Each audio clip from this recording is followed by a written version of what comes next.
नमस्कार। आज न्याय व्यवस्था पर प्रश्न उठने लगा है। ऐसा कभी भी नहीं देखा गया था कि इतना प्रहार न्याय व्यवस्था, चुनाव आयोग, सीबीआई, ईडी पर प्रश्न उठता होगा। जब से केंद्र की सरकार आई है तब से ऐसा लगता है कि न्याय व्यवस्था पर दबाव बनाया जा रहा है। अगर न्याय व्यवस्था पर दबाव बनेगा फिर संविधान का अर्थ ही क्या रह जाएगा। संविधान के नाम पर अंदर कुछ नहीं मिलेगा, खोखला हो जाएगा, ऐसा संकेत मिल रहा है। आज जज की बहाली में जिस प्रकार के कॉलेजियम सिस्टम है, भाई भतीजावाद है, उससे साफ जाहिर होता है कि न्याय व्यवस्था कमजोर हुई है। उस पर अंगुल उठ रहा है। विपक्ष सवाल पूछ रहा है कि आज देश में कानून मनुष्य को देख करके किया जा रहा है। कानून न्याय मनुष्य को छोटा बड़ा, ऊंच नीच, जात पात देख करके न्याय किया जा रहा है। कहीं न कहीं न्याय व्यवस्था में धीरे धीरे खोट आने लगा है। जब से संविधान को नई सरकार अपने अनुसार गढ़ने लगी है तब से यह संवैधानिक संस्थाएं घुटना टेकने लगी। आज केंद्र के इशारे पर न्याय भी मिलता है और सजा भी मिलता है।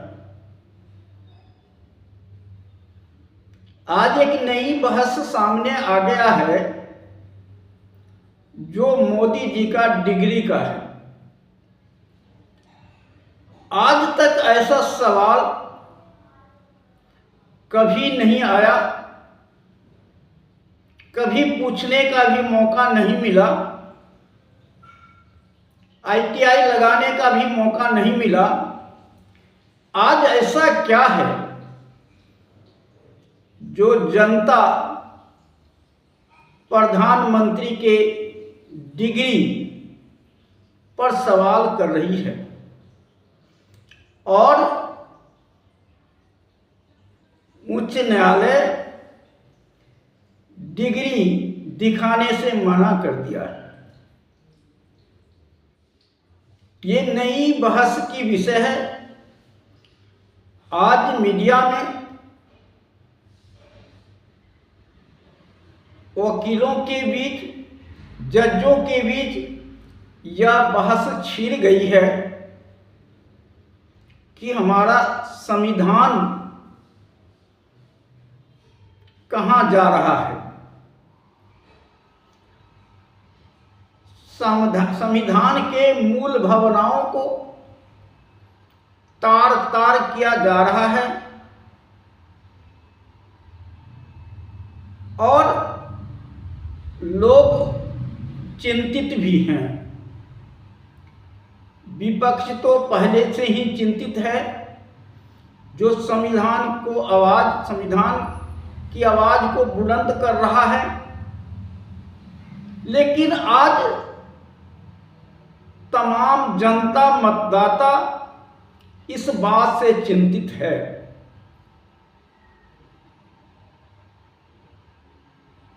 कि न्यायालय में न्याय किसको मिलता है, किसको नहीं मिलता है। जिस पर जनता का विश्वास होता है कि यहाँ से न्याय मिलेगा,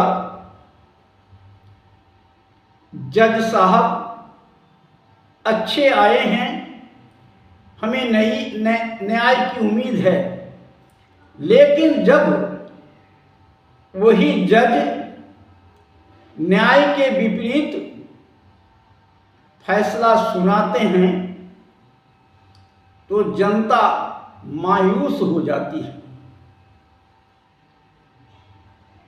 और अपराधी बच के निकल जाता है। आज हर जगह जब चुनाव लड़िए या नौकरी में जाइए, सर्टिफिकेट दिखाना पड़ता है कि आपकी पढ़ाई कितनी है। अगर वहां सर्टिफिकेट नहीं दिखाया जाएगा तो क्या भर्ती मिल सकती है, भर्ती हो सकती है, सिलेक्शन हो सकता है? नहीं हो सकता है। आज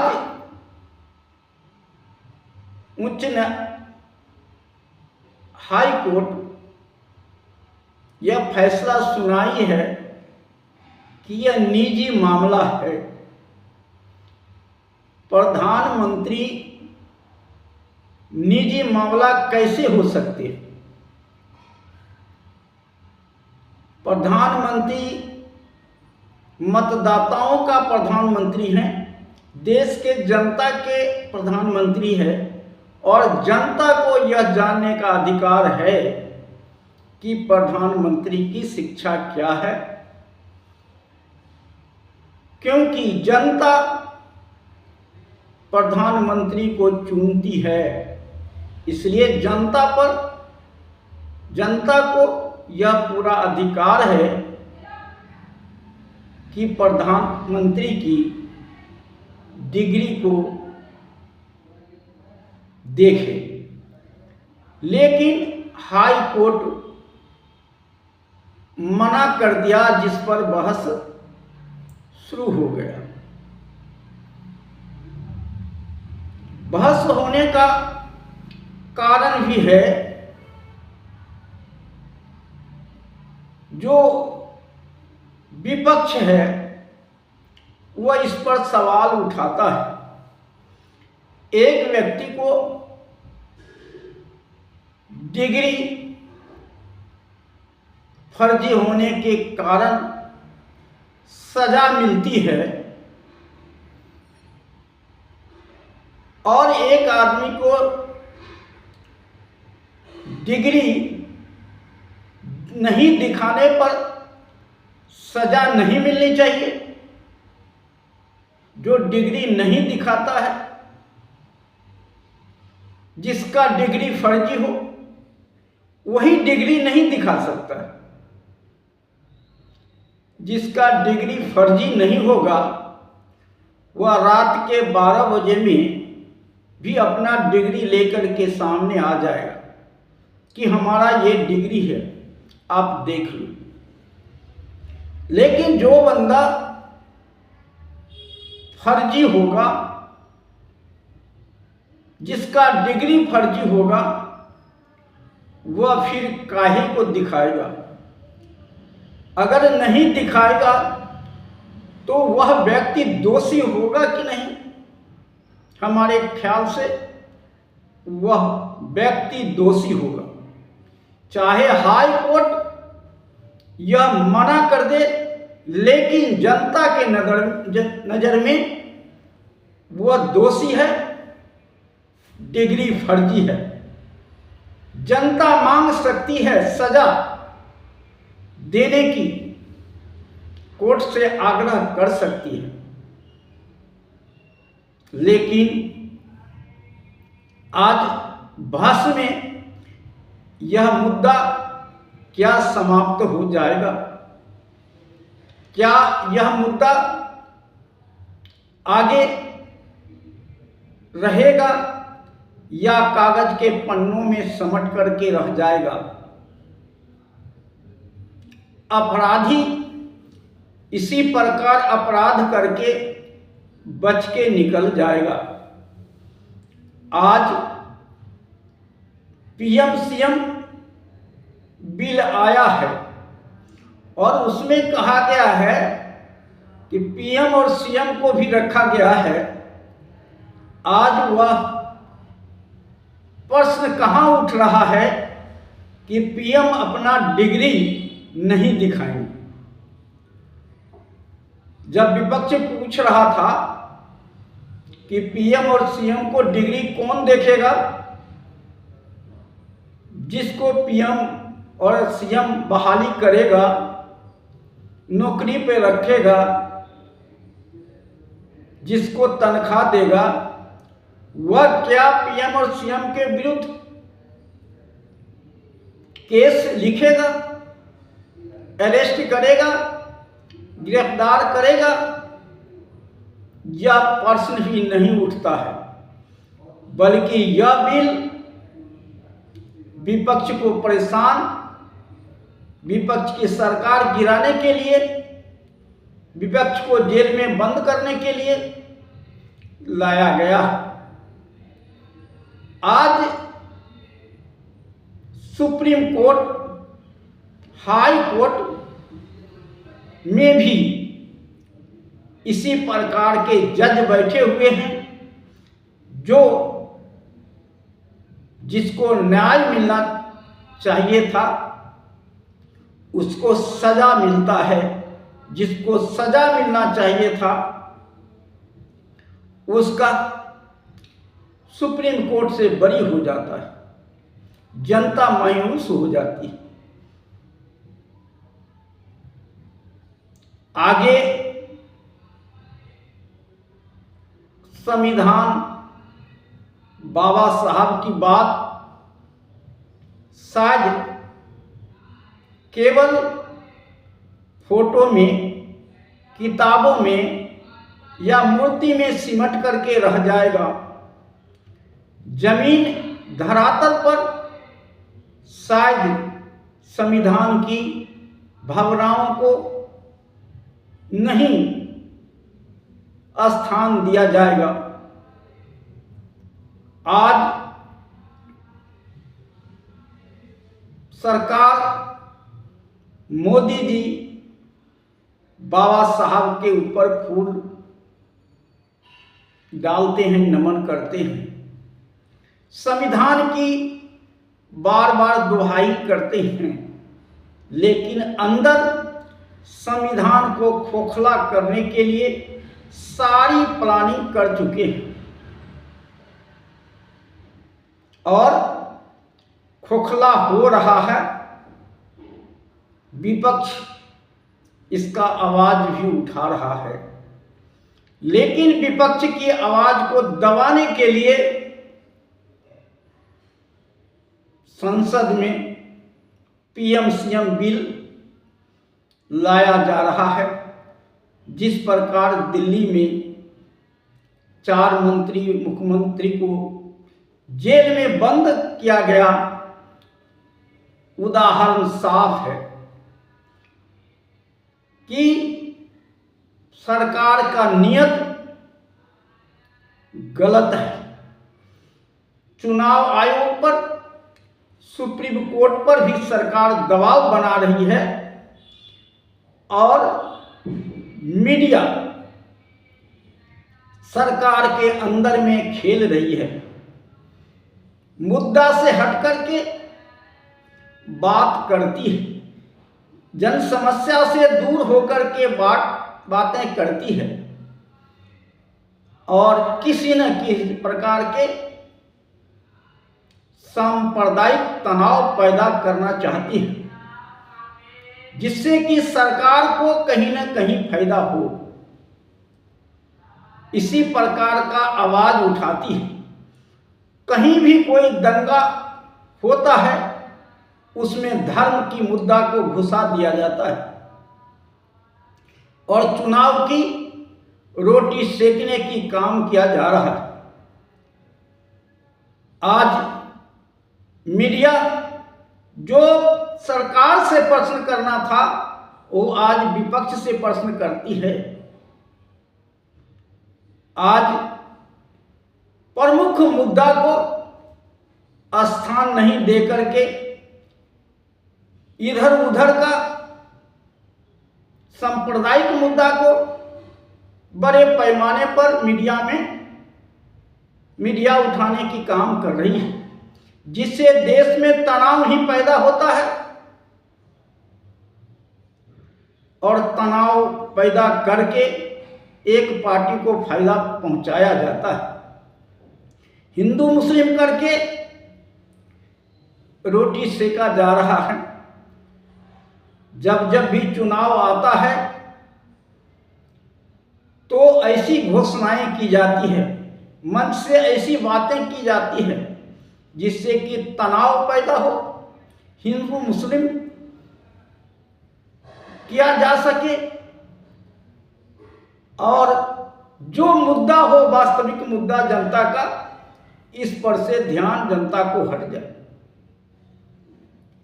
आज वोट चोरी का मुद्दा है। राहुल गांधी तेजस्वी यादव बिहार में जो मताधिकार यात्रा निकाल रहे हैं और दिल्ली में सौरभ भारद्वाज को ऊपर छापा लग रही है, जब प्रधानमंत्री के मुद्दा से भटकाने का काम किया जा रहा है। प्रधानमंत्री के डिग्री की जब चर्चा चलने लगी, उससे मन भटकाने का काम किया जा रहा है। कहीं न कहीं जनता सब कुछ समझ रही है, देख रही है। आने वाला समय संविधान के लिए बहुत बड़ा खतरा होने वाला है। प्रजातंत्र खतरे में पड़ सकता है।